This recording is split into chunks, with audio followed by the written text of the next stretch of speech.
तो चलिए आगे बढ़ते हैं। कीर्ति जी हैं हमारे साथ UIDAI टीम से। मैं उनसे रिक्वेस्ट करूंगा to start with the session. एक बार तालियों के साथ उनका स्वागत करेंगे सभी लोग।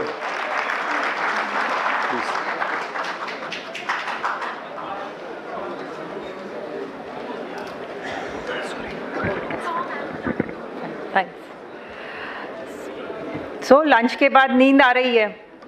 यस? ओके, सिर्फ लेफ्ट साइड से तो नो आ गया, लेकिन यहाँ से तो एकदम यस ही आ गई, धीरे धीरे वाली। नींद आ रही है? Very good. Then I will also ensure कि नींद नहीं आए। हम basic Aadhaar ecosystem and basic enrolment update and most important exceptional handling के बारे में बात करेंगे, ठीक है? But before we go there, हम उसकी बातचीत करें उससे पहले आप सबका एक बार फिर से warm welcome in this workshop. And जैसे ऑलरेडी हम मॉर्निंग से ये सारी बातें कर ही रहे हैं कि enrolment update and update process हमारे लिए कितना इम्पॉर्टेंट है and how important it is also कि एज अ सोशल वर्क भी ये कितना इम्पॉर्टेंट है, राइट? सो ये करने से पहले हमें बेसिक प्रोसीजर्स पता होने बहुत इम्पॉर्टेंट है कि लॉगिन कैसे है, लॉगिन के बाद हमारा एनरोलमेंट किट जो है या हमारा जो कंप्लीट आधार किट है उसमें क्या क्या है और उसके कंडीशनिंग्स क्या हैं। All that is what we will discuss. काफ़ी चीज़ें हैं जो इसमें से आपको भी पता होंगी, तो I may ask questions as well, ठीक है? So going on with the first thing, Aadhaar. So when we say this Aadhaar, हम सब जानते हैं कि what this Aadhaar card is. तो आधार कार्ड में ये जो 12 डिजिट नंबर हैं, ये क्या है, कोई बता सकता है? Perfect, yes, it is a unique identification number and specially जो 12th डिजिट है, right? So 12th digit is again unique. But ये नहीं है कि कोई भी 12 नंबर जो हैं वो हमारे आधार नंबर हो सकते हैं, right? So that is what is the basic thing about Aadhaar. So let's say अगर मैं कह दूँ मेरे पास आधार है, तो क्या मैं इंडियन सिटीजन हो गई? No? Exactly, it doesn't indicate the citizenship, but yes, it is one of the proofs given by Government of India, authorized by Government of India, लेकिन ये मेरा citizenship का right या citizenship का proof नहीं है। Going forward, yes, when I say that कि ये मेरा citizenship का proof नहीं है, तो अगर मैं इंडिया में more than 180 डेज या सॉरी मोर देन 190 डेज अगर मैं इंडिया में रही हूँ, तो क्या मुझे आधार कार्ड मिल सकता है? फेयर, मतलब आप सबको नींद नहीं आ रही है। ओके, सो आधार एनरोलमेंट इकोसिस्टम में कौन कौन हैं जो इन्वॉल्व हैं? सो ऑफ कोर्स सबसे पहले तो operators, supervisors, enrolling agencies, and who is the most important one in this? Exactly, अगर रेसिडेंट नहीं है तो आधार कार्ड का रिक्वायरमेंट ही नहीं है। So resident is of course the most important one. Verifier है, ऑपरेटर, सुपरवाइजर हैं, एनरोलिंग एजेंसीज हैं and the registrar as well. So all this together makes the enrolment ecosystem, Aadhaar enrolment ecosystem. थोड़ा सा हम इसके एनरोलमेंट प्रोसेस को देख लेते हैं कि what is the enrolment process. Sorry, before I go there, so enrolment process के लिए अगर एक रेसिडेंट हमारे पास आता है तो सबसे पहले हम क्या करते हैं? हम उनसे डॉक्यूमेंट्स लेते हैं, ओके? और वेरी गुड, एक हम डॉक्यूमेंट्स लेते हैं और क्या करते हैं? एनरोलमेंट फॉर्म फिलअप करवाते हैं, very good. And biometrics, demographic details वगैरह चेक करते हैं, गुड, ग्रेट। एज वेल हमने कुछ बिहेवियरल एस्पेक्ट्स में भी देखा था। हमें ये भी ध्यान देना है कि अगर कोई सीनियर सिटीजन्स हैं या कोई ऐसे हैं जिन्हें हेल्प की ज़रूरत है, तो सबसे पहले हमें उन्हें भी बैठने को कहना है या पानी भी हम ऑफर कर सकते हैं। That could be the first one. उसके बाद हम एनरोलमेंट फॉर्म फिलअप करेंगे। But yes, the first is हम एनरोलमेंट फॉर्म फिलअप करने के बाद we will check upon the details कि उनके पास जो प्रूफ्स हैं उसमें क्या डिटेल्स लिखे हैं। And then we capture the proof of identity, proof of address, proof of relationship if required, and the proof of birth. All that details capture करने के बाद we capture the biometric details and the ये सारा हमने capture तो कर लिया, उसके बाद क्या होगा? वी हैव कैप्चर्ड एवरीथिंग, हमने सारा कुछ सिस्टम पे ले लिया, अब चेक कर लेना है. Very good, that is what we call it as review. And after the review a 28 digit EID is created, that is the acknowledgement. So one person comes to me and tell, मुझे, मेरे पास एक इंसान आता है और कहता है कि मेरे पास तो acknowledgement है, मतलब कंफर्म मुझे आधार कार्ड मिल गया. नहीं, it is only the acknowledgement, correct. So ये सिर्फ एक acknowledgement है, एंड ये सेम चीज़ हम रेसिडेंट को भी बता सकते हैं कि ये acknowledgement है.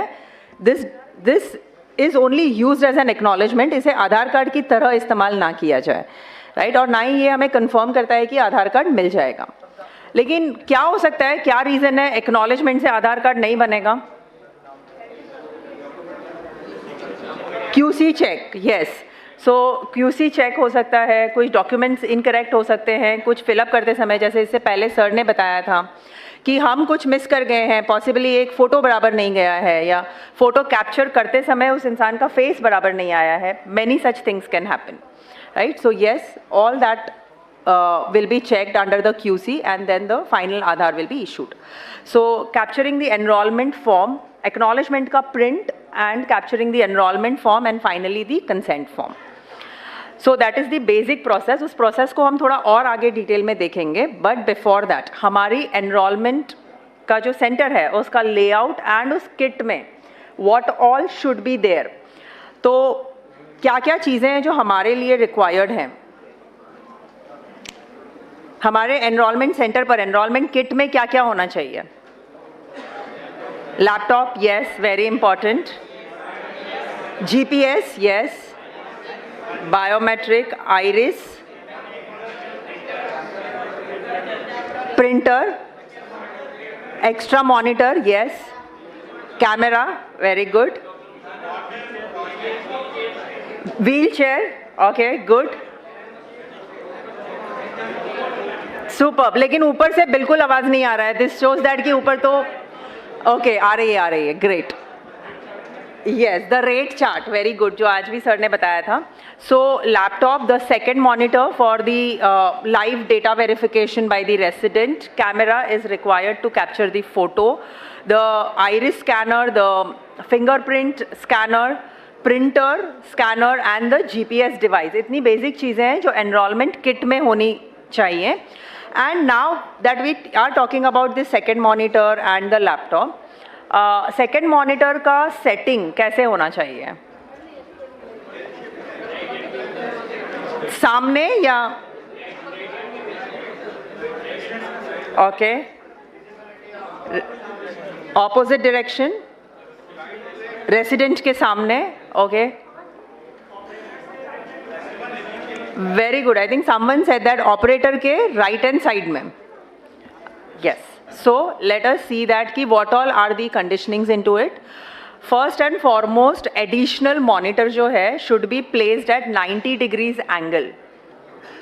So 90 degrees angle will be, yes, generally towards the right side. Enrollment का station should be 10/7 का, प्रॉपर लाइटिंग वाला, मतलब प्रॉपर लाइट आता हो ऐसे रूम होना चाहिए. Table is required, all that जो बेसिक स्टफ्स हैं रिक्वायर्ड हैं. ये सारा काम करने के लिए electricity supply is important, internet connection, so that synchronisation, GPS, all that can be done, and the sitting arrangement for the resident. जैसे हमने कहा, सर ने बताया, व्हील चेयर वगैरह भी ज़रूरी है. अगर कोई ऐसे स्पेशली डिसेबल्ड या स्पेशली चैलेंज्ड कोई आते हैं तो उनके लिए भी सुविधा हो सकती है. एनरोलमेंट किट में computer, which can be either laptop or desktop, camera, all that we discussed before that. Photo के लिए the conditioning, as we say, background screen white होना चाहिए and GPS. Manpower requirement में we require operator, supervisor and the verifier.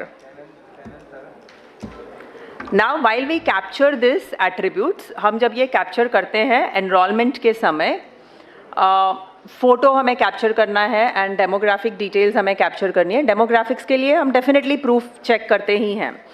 Fingerprints and iris, mobile number and email ID. सो ये मेरे ही साथ हुई situation है. जब मैं मेरा आधार कार्ड करवाने गई थी तब वहाँ पर जो भी कोई बैठे थे तो मैंने कहा कि ईमेल आईडी, तो बोले मैडम कुछ भी डाल दो, which I still remember. And मैंने कहा कुछ भी, तो मैंने कहा मुझे मतलब I know my email ID, but then उस समय मैं इतना हम यूज़ नहीं करते थे, राइट। सो मैंने कहा नहीं कुछ भी नहीं, मैंने जनरेट ही नहीं करा है तो लीव इट, उसको ब्लैंक रख देते हैं। कहा नहीं मैडम डाल दो ना कुछ भी, जीमेल याहू जो पसंद आए डाल दीजिए, लिख दीजिए उधर। And I still remember that, right. Luckily फिर भी ठीक है, मैंने तो उस टाइम पे नहीं लिखा था, लेकिन अगर ऐसे कुछ भी डाल दिया तो क्या होगा? Exactly there will be a misuse इसलिए बिकॉज वहाँ पर भी जब OTP या ऐसा कुछ जनरेट होता है, आधार OTP, ई साइनिंग की जो आज सर बात कर रहे थे, ई साइनिंग में email IDs also can be utilised and that will be misused. So this is one such incident जो मुझे आज भी याद है। एंड जाने अनजाने भी आज मैं फिर ये 500 लोगों को बोल रही हूँ, विच मीन्स और 500 लोगों तक ये भी माउथ पब्लिसिटी हो जाती है कि कोई कहीं बैठा, ये गलत नहीं कह सकते लेकिन एक नेग्लिजेंसी था, right. So mobile numbers and email ID, यहाँ पर भले ही हम बता रहे हैं कि ये ऑप्शनल है, लेकिन प्लीज़ एंश्योर कि ये हो तो सही लिखें, लेकिन सिर्फ लिखने के लिए नहीं लिख दें कि ठीक है नाम है कीर्ति तो कीर्ति डॉट मदलानी करके कुछ भी डाल दिया, याहू या ऑर्कुट या जीमेल या whatever, right. So after that ये email IDs, mobile number and demographic details capture करने के बाद we check for the uniqueness, right. So यहाँ पर ये खास चेक किया जाता है कि ये फिर से मतलब पहले से ऑलरेडी ये सिस्टम में है या नहीं है, right. So that is why we check that. Then coming on to new enrollment and update. So new enrollment के लिए एक इंसान कितनी बार आएगा हमारे पास? एक ही बार आएगा। देयर इज़ नो पॉसिबिलिटी कि न्यू एनरोलमेंट के लिए मैं बार बार आऊँ। मेरा जन्म एक ही बार हुआ है, right. So obviously it is once, but update के लिए there are things where people might, जहाँ पर लोग एक से ज़्यादा बार आएंगे। सो कहाँ पर हम एनरोलमेंट कर सकते हैं? ऑफ कोर्स हमारे UIDAI के ऑथराइज्ड परमानेंट एनरोलमेंट सेंटर्स पर हो सकता है ये। ऑफलाइन एनरोलमेंट भी पॉसिबल है। आज भी काफ़ी लोगों ने कहा था कि ऑफलाइन भी कर रहे हैं। एनरोलमेंट के लिए, न्यू एनरोलमेंट के लिए हम जब भी आते हैं तो पर्सनली वहाँ पर होना is also important. And when we talk about update में लिमिट्स हैं। थोड़ा सा हम ऊपर की आवाज़ सुनना चाहेंगे कि लिमिट बेस्ड अपडेट जो है तो नाम कितनी बार चेंज हो सकता है? Very good. अब ऊपर जो बैठे थे उन्होंने सोचा कि मैडम तक आवाज़ नहीं पहुंच रही है, बेटर इशारे में ही बात कर लें। Great. Date of birth, yes, I can not change, मैं बार बार चेंज नहीं कर सकती हूँ date of birth. However at the same time ये भी ध्यान रखना है कि जब हम उनका डेट ऑफ बर्थ फिलअप कर रहे हो तो करेक्ट हो, ताकि अगेन ईज ऑफ लिविंग हो सके, राइट। जेंडर एक बार, it is only once. So multiple times address, mobile and email updates are permitted, लेकिन documents का proof is required and biometric capture होगा, right? Physical appearance again यहाँ पर enrollment update के लिए भी important है। Especially अगर हम बात करते हैं for children's 0 to 5 years enrollment के लिए, तो वहाँ पर date of birth proof और पेरेंट्स का Aadhaar is required, at least one of the parents. Aadhaar letter is required as head of family. So going forward, when we talk about this enrolment, new enrolment update, new enrolment and update, so we have two things. Operator client में we have ECMP and CELC। ECMP है enrolment client multi platform, जहाँ पर new enrolment या update के लिए हम उसे इस्तेमाल करते हैं। Specially demographic, biometric updates and even offline भी ECMP काफ़ी इस्तेमाल हो रहा है। CELC, name itself says it is for child enrolment. Again it is a software जहाँ पे हम एनरोलमेंट कर सकते हैं। Mobile and email also can be updated. It is a single finger device. Now online services पर भी हम ये काफ़ी चीज़ें हैं जो कर सकते हैं। That is nothing but my Aadhaar portal. So अगर मैं सेंटर पर जाकर नहीं करना चाहती हूँ, I can do it online as well, but minor name में सम माइनर चेंजेस हैं, डेट ऑफ बर्थ है या जेंडर एड्रेस, ये updates can be done. So as we say enrollments and update, तो enrollment किस किस टाइप का होता है?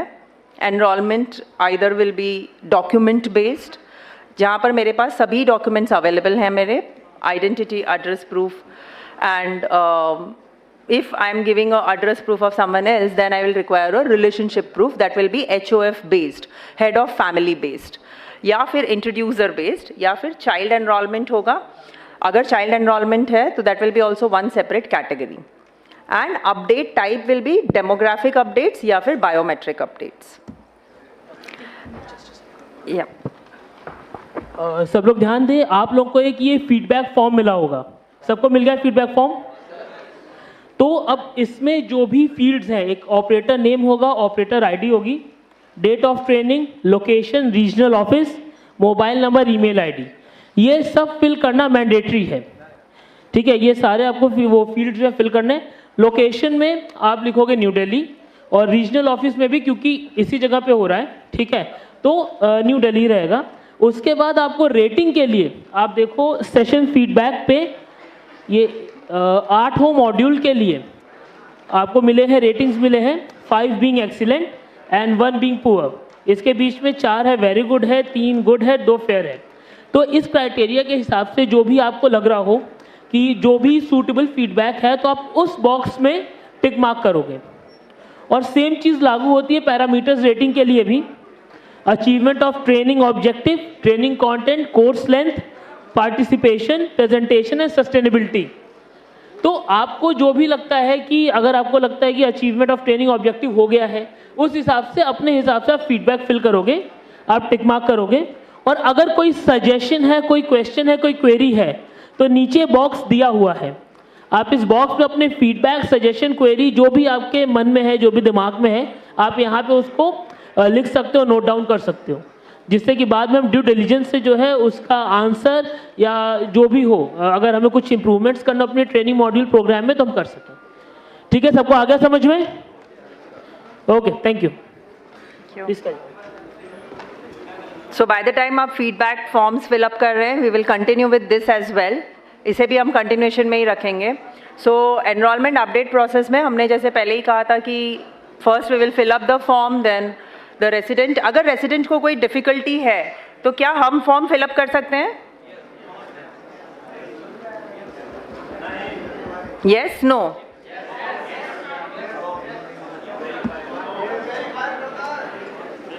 Yes, so the verifier can guide the resident, guide कर सकते हैं, लेकिन बिल्कुल अगर लिखने में वगैरह डिफिकल्टी है then yes we can help. Operator must enter enrollment data. एक बार verify हो जाता है then we can update the enrollment data, which means we can fill up the enrollment data. Now data capture का activity किस process में होगा? This is little important. So operator अपने ID password से लॉगिन करेंगे. एवरी 12 आवर्स GPS सिंक होना है. जैसे हमने सुबह या इसे लंच से पहले के सेशन में भी हमने डिस्कस किया था कि ये GPS सिंक से बिल्कुल पता चलता है कि आप कहाँ हैं, right? So it is default every 12 hours it has to be synced. Operator sync करना है once in a day, which is हर 24 घंटे में एक बार ऑपरेटर सिंक होना है. And the operator disclosure. इतना होने के बाद फिर हम रेसिडेंट का डेमोग्राफिक डिटेल्स एंटर करते हैं. फ्रॉम देयर रेसिडेंट के डॉक्यूमेंट्स सिलेक्ट करते हैं. अगर हेड ऑफ फैमिली डिटेल्स हैं तो वो उस हिसाब से एंट्री होती है. Then we capture the biometric capture which is photo, fingerprints and the iris. From there जैसे आपने कहा हम फिर से एक बार चेक करते हैं, acknowledgement, then the DMS scanning and finally auto upload of EID, right? So ये process है जिसमें हम रोज एक बार एक्टिविटी करेंगे. The first one that is login ID, GPS sync, operator sync and operator disclosure. ये रोज एक बार करना है, डेली 1 टाइम का एक्टिविटी है. रेस्ट एक्टिविटीज हर रेसिडेंट के आने पर, हर एनरोलमेंट के आने पर या एवरी EID पर ये एक्टिविटी हमें करना है. डेमोग्राफिक डेटा सेंटर्स इसमें कोई अगर क्वेश्चंस हैं तो आप पूछ सकते हैं. इसमें कुछ डिटेल्स लग रहा है हमें जानने जैसा. Part A talks about the basic residence details. Part B talks about personal details, address details. Part C है कोई क्वेश्चंस? यस. हाँ, okay, just a moment sir. हाँ.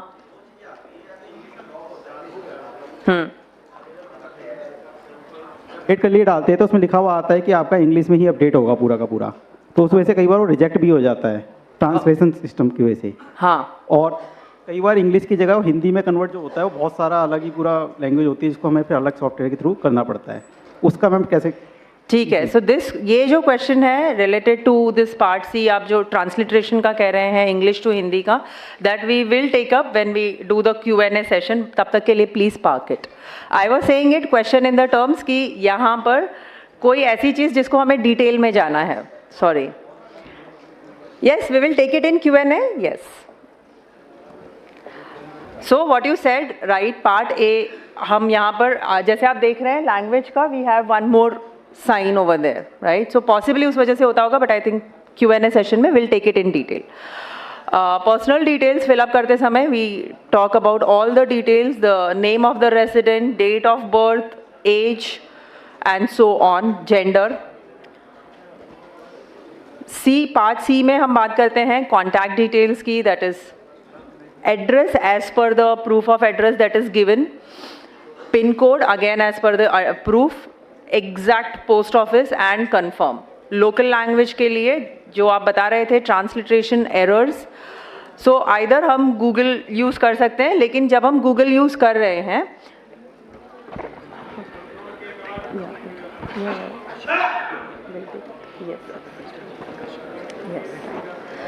सो गूगल के केस में व्हेन वी राइट नाउ जैसे हमने एक word डाला था तो वहाँ पर it reads it in a different way. Like one of my friend, उसका नाम है शर्लिन, लेकिन वही शर्लिन जब मैं गूगल पर डालती हूँ तो वो कुछ और रीड आउट करता है.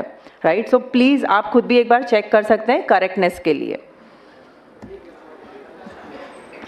सो अगेन रेसिडेंट के रेफरेंस डॉक्यूमेंट्स जो स्क्रॉल डाउन लिस्ट में दिए हुए हैं, उन्होंने जो सबमिट किया है उसके हिसाब से आपको अपलोड करना है. क्या डेट ऑफ बर्थ के लिए उन्होंने क्या प्रूफ दिया है, एड्रेस के लिए क्या दिया है, आइडेंटिटी प्रूफ क्या सबमिट करा है. Further when we talk about biometric data capture के लिए करेक्ट पॉस्चर में बैठना है. एंश्योर दैट कि चेहरे पर ज़्यादा स्माइल या वन साइडेड फ़ोटो या सेल्फी टाइप का फ़ोटो या कैप के साथ का फ़ोटो ना हो. ये कुछ चीज़ें हैं जो हमें ध्यान रखनी है. चश्मे पहन के मैं फ़ोटो निकलवा सकती हूँ. ओके, इट इज़ अलाउड अगर प्लेन ग्लासेस हैं तो ठीक है, ठीक है. लेकिन अगर मैं गॉगल्स पहन कर निकालना चाहती हूँ, सन ग्लासेस पहनकर फ़ोटो क्लिक करवाते हैं, that will B into a rejected part. Operator shall capture the fingerprints as said, left 4, right 4 and then the 2 thumbs.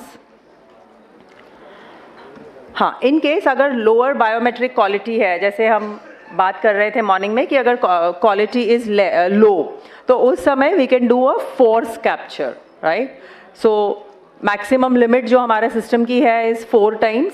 So 4 times के केस में we can capture it in that way, अगर पहली बार हमें लग रहा है कि the quality is not good. Same will happen for the iris data capture के लिए भी सेम ही चीज़ होगा. In case of low iris quality we can go for, हम फोर्स कैप्चर के लिए परफॉर्म कर सकते हैं या फोर्स कैप्चर हम ले सकते हैं, लेकिन मिक्स आइरिस कैप्चर नहीं करना है, विच मीन्स किसी और का आइरिस कैप्चर करके अपलोड कर दिया, वो नहीं करना है. रिव्यू एंड कंफर्मेशन, एक बार हमने जो भी कुछ अपलोड कर दिया है just review it. Once the review is done आपको वहाँ पर कलर्स के हिसाब से दिखाई देगा. Red colour which will indicate कि कहीं पर एरर है, ग्रीन विल इम्प्लाई दैट कि सब कुछ बराबर से कैप्चर हो गया है, and the orange will say that कि हम जिस स्क्रीन पर हैं वो स्क्रीन अभी तक कंप्लीट नहीं हुआ है, rest all is completed. Right. So please check upon the colour and once it is all green then we can go ahead with the review. So review screen पर again हम ये सारी details एक बार resident को भी दिखा सकते हैं. रेसिडेंट चेक करके कंफर्म कर सकते हैं. Once resident is confirming it then the biometric update will be generated. एक बार resident ने confirm कर दिया फिर हम वापस जा सकते हैं? No, we cannot roll back. So review and confirmation of captured data में this is how the review will be done. Then the operator's finger and अगर HOF का है तो HOF's fingerprint and further we can click on save. Acknowledgement के लिए please generate the receipt in a regional language. So अगर वहाँ पर चाहते हैं तो हम हिंदी या वहाँ की local language में print करा सकते हैं. Otherwise default में English में print होगा. Click the print button and finally the acknowledgement will be there. Consent for enrollment we can click there and the basic process is done. Acknowledgement printing के बाद signature of both the resident and the operator is done, then we can attach the documents. So we can click on attach documents का tab. Documents attach करने के बाद which means scanning the documents again, वहाँ पर हमें ध्यान देना है कि कहीं पे हम mistake ना करें. Then coming on the fees part, काफ़ी बार discuss हो गया है, so I'll not go in detail. We know कितना fees है and this is inclusive of GST जो पहले ही discuss हो गया है. Yes. Then the complete process flow कि कहाँ पर so ये packet जब ready हो जाता है, the first step as we say, the packet is completed which has all the details, demographic and biometric along with the documents. This packet is auto uploaded from client application, reaches to Aadhaar processing, that is at the data center. वहाँ पर deduplication check होगा कि ये already details किसी और के नाम से तो नहीं है. From there the resident का documents validation होगा कि documents बराबर match कर रहे हैं या नहीं. And that's where generation of Aadhaar या update of Aadhaar is done. From there resident को SMS जाता है या intimation जाता है कि आपका आधार update हो गया है या आधार enrollment is done. And further the resident will receive it in maximum 90 दिन के समय में resident अपना आधार receive करेंगे. उसके बाद आता है, उसके बाद resident जो हैं वो online भी आधार की काफ़ी सारी सुविधाएं ले सकते हैं, जैसे कि वो update कर सकते हैं, अपने आधार को protect भी कर सकते हैं, virtual IDs भी create कर सकते हैं. अब ये हम आपको क्यों बता रहे हैं? अगर रेसिडेंट ये ऑनलाइन भी कर सकते हैं तो आपको क्यों बता रहे हैं हम?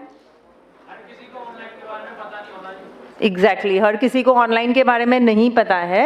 एंड पॉसिबली अगर कोई रेसिडेंट वहाँ पर आ रहे हैं जो कह रहे हैं कि हम दूसरी बार नहीं आ सकते हैं, अगर कुछ काम होगा तो क्या होगा. सो this is also one extra service. ये नॉलेज आप उन्हें दे सकते हैं बिकॉज ये नॉलेज अब आपके पास है. सो बायोमेट्रिक अपडेट प्रोसेस की ओर देख लेते हैं एक बार. जो चाइल्ड है या बच्चे हैं जिनका लेस देन 5 years में एनरोलमेंट हुआ है, वहाँ पर हम why are we updating it. So as we can see it, Rohan जब 5 साल से छोटा था तो आधार पर no how he looks between age 5 and 15 at the time of enrollment, this is how, and Rohan above 15 years at the time of enrollment, क्या changes होंगे. So that we will see. And further जो हमने कहा था exceptional cases, अगर किसी ने हाथ खो दिए हैं due to accident या आँख पर injury है, then how it will work. Plastic surgeries के केस में या फिर कभी हम कहते हैं ना कि रिजेक्ट हो गया Aadhaar, right. So why it happened. So exceptional handlings हम कैसे करेंगे? एक्सेप्शनल हैंडलिंग्स में वन इज़ दैट अगर 6 फिंगर्स हैं, 5 की जगह मुझे एक और फिंगर है, क्या वो एक्सेप्शनल हैंडलिंग में जाएगा? येस, नो,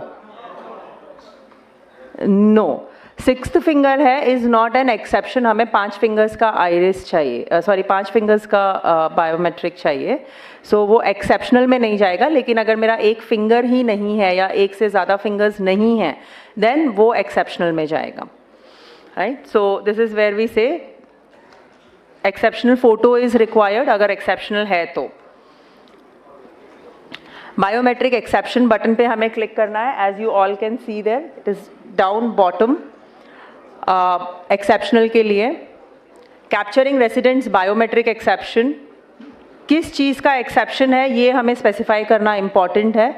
आँखों का कोई डिफॉर्मिटी है या फिर फिंगर्स में कुछ है, सो दैट स्पेसिफिक पार्ट आपको बताना है, उसका फोटो क्लिक करना है. If the resident has extra finger, please ignore the extra finger, उसे इग्नोर कर देना है. हमें 5 ही फिंगर्स के बायोमेट्रिक लेने हैं. बैंडेज्ड है अगर फिंगर पर, वो भी एक्सेप्शन में जाएगा. सो इस तरह से एक्सेप्शनल में 2 फोटोज़ होंगे, एक द फोटोग्राफ, बेसिक फोटोग्राफ, और दूसरा एक्सेप्शन का. So as you all can see it on the screen, इस तरह से हमें फोटो क्लिक करवाना है. सो जैसे हम देख रहे हैं यहाँ पर, मे बी कोई एक फिंगर मिसिंग है या फिर आइरिस कैप्चर पॉसिबल नहीं है क्योंकि एक आंख पर बैंडेड है, या फिर एक आंख नहीं है, या फिर स्क्विंट या डिसोरिएंटेड आंखें हैं, तो ऐसी सिचुएशंस में भी एक्सेप्शन होगा. एक्सेप्शन के गाइडलाइंस हैं कुछ. सबसे पहले तो please check the fingers and the fitness, specify the detail of it, click on the specific part and click on any part of the image once, ताकि हमें पता चले कि ये डेटा अवेलेबल नहीं है. and then capture the exception photograph. Further supervisor का verification होगा फॉर बायोमेट्रिक एक्सेप्शंस. ये सब कुछ एट वन गो करना है. सो अगर रेसिडेंट का एक has an extra finger, of course that has to be ignored. In such cases the operator shall assist the resident. खासतौर पे अगर 6th फिंगर है, तो जब बायोमेट्रिक हम ले रहे हैं तो हमें खास ध्यान देना है कि वो 6th फिंगर का बायोमेट्रिक पे कोई प्रिंट नहीं आए, राइट. सो वो हमें उन्हें सपोर्ट करना है. और जब एक्सेप्शन का फ़ोटो लेते हैं तो पाम्स जो हैं वो कैमरा की तरफ फेस्ड हों, इस तरह से फ़ोटो लेना है ताकि क्लियरली दिखाई दे. रिजेक्शंस क्यों होते हैं स्पेशली एक्सेप्शंस के केस में? या तो एक्सेप्शन फ़ोटो गाइडलाइंस के हिसाब से नहीं है, एक्सेप्शन फ़ोटो किसी और का ले लिया है. आधार मेरा है, आधार कीर्ति का है, और एक्सेप्शन फ़ोटो प्रीति का ले लिया है, some other person. That will not match. Exception photo इंसान का ही नहीं है, किसी ऑब्जेक्ट का ले लिया है, या फ़ोटो का क्वालिटी ख़राब है, या फिर एक्सेप्शन फ़ोटो में कोई डिफॉर्मिटी दिखाई नहीं दे रहा. जैसे अभी हमने कुछ देर पहले कहा था कि जस्ट बिकॉज एक फिंगर का बायोमेट्रिक नहीं आ रहा है, हमने उसे एक्सेप्शन में डाल दिया. तो अगर आप एक्सेप्शन फ़ोटो देखेंगे तो ये बराबर है, फिंगर्स भी बराबर हैं, आंखें भी बराबर हैं. So this will go for rejection, right. So please take care of this कि ये नहीं हो. ये कुछ रिजेक्शन के रीजंस हैं. As you can see, exception photo में कुछ भी नहीं है.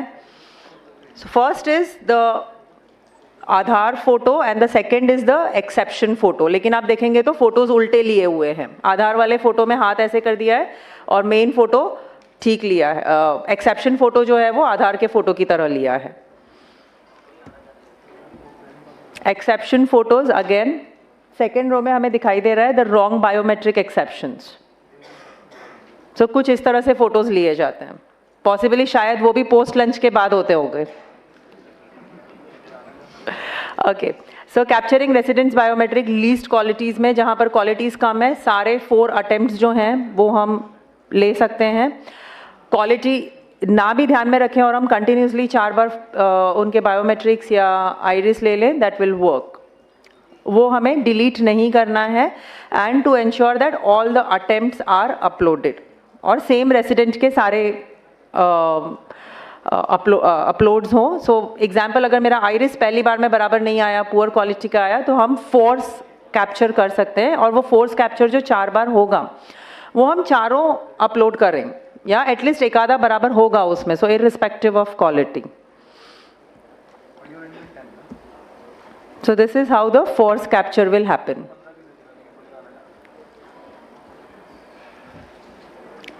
Some do's and don'ts, the basic do's and don'ts. Suggestions, जब हम नाम वगैरह देखते हैं तो प्रूफ डॉक्यूमेंट्स के साथ मैच किया जाए. नाम लिखते समय बीच में, सो जनरली हम लिखते हैं MN शाह, सो M के बाद डॉट डाल दिया, ऐसे नहीं. पूरा नाम हो, डॉट्स वगैरह का इस्तेमाल ना हो, NA नॉट एप्लीकेबल नहीं लिखा हो, and the correct gender to be captured. Age, address should match with the proofs, and fake documents वगैरह हम एक्सेप्ट नहीं करें. स्पेशल कैरेक्टर्स या अनपार्लियामेंट्री लैंग्वेज का इस्तेमाल ना हो. फोटोग्राफ बराबर लाइट में लिया जाए एंड फ़ोटो का फ़ोटो नहीं लिया जाए, किसी और इंसान के फ़ोटो की जगह किसी और चीज़ का ही फ़ोटो अपलोड हो गया है। जैसे हम सुबह कह रहे थे कि बस मोबाइल में हम कुछ और कर रहे थे, उसने अपना फ़ोटो क्लिक करा एंड हो गया। सो वो सब नहीं हो, उसका ध्यान रखा जाए। हेड वगैरह ऐसे टिल्ट नहीं हो जब वो फ़ोटो कैप्चर हो रहा हो, it has to be straight हो। And the documents the operator should verify, एक बार अपलोड करने से पहले हमें वेरीफाई कर लेना है। क्या हम फोटो कॉपीज ले सकते हैं डॉक्यूमेंट्स के? नहीं, बट मैं तो आपके पड़ोस में ही रहती हूँ।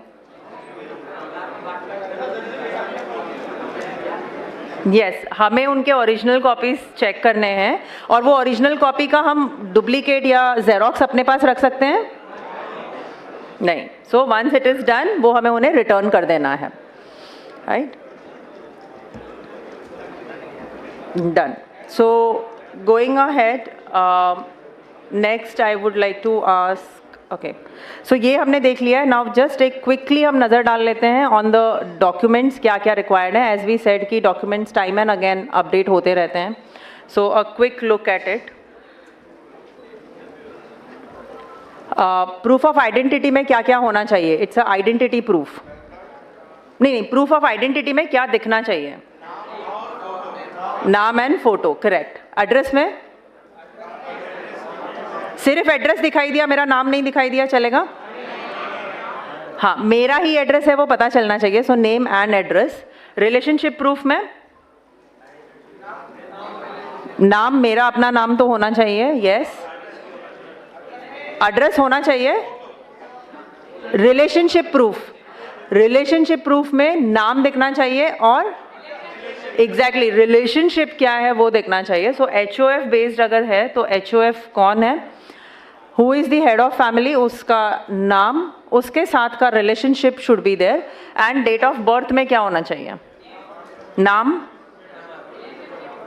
रिलेशनशिप। अगर मेरा अपना ही डेट ऑफ बर्थ का प्रूफ है तो मेरा नाम एंड डेट ऑफ बर्थ। अगर HOF है तो yes, name, relationship and the date of birth. फिर so there are some list, कुछ लिस्ट ऑफ डॉक्यूमेंट्स हैं जो अप्रूव्ड लिस्ट ऑफ डॉक्यूमेंट्स हैं। ये एक बार ही आपको रीड करना है। कई बार हमें लगता है कि कुछ डॉक्यूमेंट्स हैं जो एक्सेप्टेबल होंगे, हमने बस मान लिया है, लेकिन ऐसा नहीं है। सो प्लीज़ एक बार ही लिस्ट देखकर ही आगे उसे प्रोसेस करना।